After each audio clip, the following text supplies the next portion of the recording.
नाजरीन, पेट में गैस हो जाना एक आम सी बात हो गई है और इसकी अक्सर वजह बनती है गलत ग़िज़ा का इस्तेमाल करना, जैसा कि ज़्यादा मसालेदार खाने और बाज़ारी फ़ास्ट फूड वगैरह।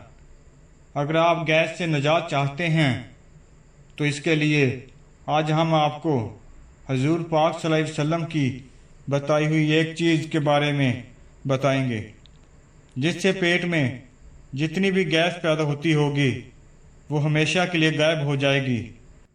और वो ज़बरदस्त चीज़ कलौंजी है। जैसे कि आपने सुन रखा होगा कि नबी करीम सल्लल्लाहु अलैहि वसल्लम ने इरशाद फरमाया, कलौंजी का इस्तेमाल किया करो क्योंकि इसमें मौत के अलावा हर बीमारी के लिए शिफा है। इसके लिए थोड़ी इसको इस्तेमाल करने का तरीक़ाकार है।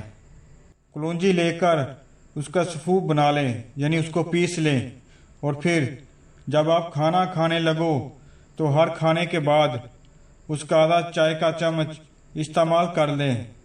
इससे पेट में गैस गायब होती जाएगी और साथ ही इससे आपका निज़ाम हज़ाम भी बेहतर काम करने लगेगा।